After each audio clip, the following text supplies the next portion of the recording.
अपने साथियों, आप सभी को मेरा क्रांतिकारी जय भीम। अभी हम हैं जंतर मंतर में। इतनी भीड़ है, सुबह लगभग अभी 8 बजा हुआ है, लेकिन सुबह से ही जंतर मंतर में काफ़ी भीड़ है। मैं कैमरामैन से कहूँगा कि बाहर की तरफ भी वो दिखाएं। लगातार लोगों की संख्या बढ़ रही है और जंतर मंतर में लोग आ रहे हैं। हम भी अभी जस्ट यहाँ पर पहुँचे हैं। मैं आप लोगों से कहना चाहूँगा, उसूलों पर अगर आँच आए तो टकराना जरूरी है, जिंदा अगर हो तो जिंदा नजर आना जरूरी है। ये जो साथी यहाँ पर बैठे हुए हैं भूख हड़ताल पे, ये केवल अपने लिए नहीं बैठे हैं, ये बैठे हैं इस देश की व्यवस्था के खिलाफ। जिस व्यवस्था ने, जिस भ्रष्ट सिस्टम के चलते इस देश में कई बार पेपर लीक हो जाता है, उस सिस्टम के खिलाफ ये लोग धरने में बैठे हैं। और जो जिनके खिलाफ बैठे हैं, जो इस देश का बड़े बड़े सांसद, बड़े बड़े विधायक या इस देश के मंत्री हैं, वो कहीं ना कहीं अपने बच्चों को विदेशों में पढ़ा रहे हैं, उन बच्चों को विदेशों में शिक्षा दे रहे हैं। लेकिन यहाँ जो नीट का पेपर लीक हो रहा है, क्योंकि उनके बच्चों को तो ना तो डॉक्टर बनना है, ना उनके बच्चों को इस देश में किसी प्रकार की कोई नौकरी करनी है, ना किसी प्रकार का कोई काम करना है, उन्हें तो अपने बच्चों को विदेशों में भेजना है। तो उन लोगों से हम लोग मांग कर रहे हैं जो अपने बच्चों को खुद विदेशों में पढ़ा रहे हैं, लेकिन उनके कानों में अभी तक जू नहीं रह गई है। हम कुछ लोगों से यहाँ बात करने का प्रयास करेंगे। देखो कहाँ कहाँ से लोग यहाँ पर पहुँचे, हम लोग जानना चाहेंगे। कि हमारे साथ एक भाई साहब, कहाँ से आए आप? मैं कोटद्वार से, यानी उत्तराखंड से आए हैं। हाँ, उत्तराखंड के कोटद्वार से भाई साहब आए हैं। और अच्छी बात है कि उत्तराखंड से भी लोग यहाँ पर आए। कब से आए आप? मैं तो आज तो लगातार लोग यहाँ पर पहुँच रहे हैं और मुझे उम्मीद है कि भाई साहब, आप कहाँ से आए? मैं दिल्ली से हूँ। दिल्ली से। क्या है, क्या लग रहा है आपको सरकार की मंशा? सर, सरकार की मंशा में 2 लाइन करना चाहिए। मोदी जी ने हमारे कहा था कि उन्होंने गटर की गैस से चाय बनाई है ना, तो उसी गटर की गैस में ना कुछ कीड़े भी पैदा हुए थे। वही कीड़े आज सिस्टम बन के बैठे हैं और कीड़ों से आप कुछ उम्मीद कर नहीं सकते। अब उनका इलाज या तो यही हो सकता है कि हम उनको पेस्टिसाइड से मारना चालू करें, क्योंकि वो तो बिल्कुल बहरे हो चुके हैं।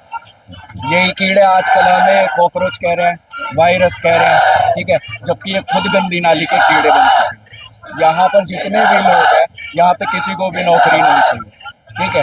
ये मांग रहे अपने बच्चों के लिए, ताकि उनके लिए एजुकेशन सिस्टम सही हो जाए। कितनी छोटी सी चीज़ है और वो चीज़ ये सुनने तक को तैयार नहीं है, तो ये तानाशाही है।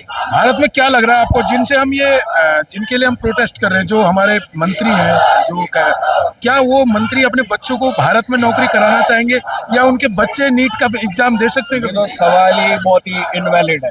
आपने कभी कहीं सुना है या कभी देखा है कि किसी मंत्री के बच्चे भारत में पढ़ भी रहे हैं?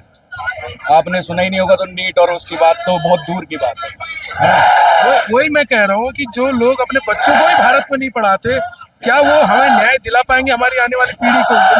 सर, मुझे उम्मीद तो है थोड़ी सी, ठीक है, कि हमारा अनशन जो है वो थोड़ा सा काम आएगा और ये बहरी सरकार थोड़ा सा सुनेगी और हो सकता है कि हम रेजिग्नेशन लेने में कामयाब भी हों। लेकिन हमने देखा कि पूर्व में जो सरकारें रही, वो अनशन में या फिर इस तरीके के धरने प्रदर्शनों में आती थी, उनके नुमाइंदे आते थे, सुनते थे।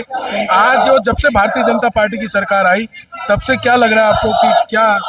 सर, ये खिलजियों की सरकार है, ठीक है। इतना तानाशाह ना तो अंग्रेज कभी हुए, ना तो मुगल भी नहीं थे। ये खिलजियों से भी बदतर होते जा रहे हैं, ठीक है। ये सरकार जो हमारी है, खिलजियों जैसी सरकार है, उन्हीं के मार्गदर्शन पे चल रही है। तो मैं सीधा सीधा यही कहना चाहूँगा कि ये सिर्फ और सिर्फ तानाशाही है।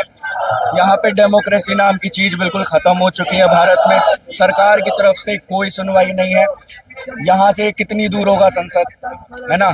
यहीं पे गवर्नमेंट ऑफिस है एक पास में, जंतर मंतर के यहाँ। मतलब ये एक ऐसा एरिया है जो कि बहुत फेमस एरिया है प्रोटेस्ट के लिए। गवर्नमेंट ऑफिस सारे पास में। इतने बहरे नहीं हो सकते सरकार वाले कि उनको पता ही ना हो कि जंतर मंतर पे यहाँ पे लोग भी हैं। अच्छा चलो, आपको नहीं सुनाई दे रहा, तो ये फोर्स यहाँ पे कैसे पहुँच रही है? फोर्स लगाने के लिए आपके पास समय है, लेकिन बच्चों के लिए, जो जिन्होंने सुसाइड कर लिया, उनके लिए एक ट्वीट तक करने की आपके पास समय नहीं है। तो ये सरासर तानाशाही और बेशर्मी और निहायती बेशर्म सरकार। क्या संदेश देना चाहेंगे उस देश के युवाओं को? सर, इस देश के युवाओं को ये संदेश दूंगा कि आज नहीं खड़े होगे अपने ही हक के लिए, तो फिर कल को आपके लिए भी कोई खड़ा नहीं हो। तो कृपया करके अपने एसी वाले कमरों से बाहर निकलो और आज थोड़ा सा संघर्ष करो, ताकि आपके आने वाले बच्चों के लिए थोड़ी सी सहूलियत हमें देश में मिल पाए। और ये सहूलियत कोई एहसान नहीं है, ये हमारा हक है। तो इसके लिए हर किसी को यहाँ पे बाहर आना चाहिए। यही मेरा संदेश है, अगर सुनते हैं तो ठीक, वरना हम जितने हैं उतने ही ठीक। बहुत बहुत धन्यवाद सर। तो ये जंतर मंतर में जो तमाम लोग अपनी राय दे रहे हैं, आप कहाँ से अभी? जयपुर से।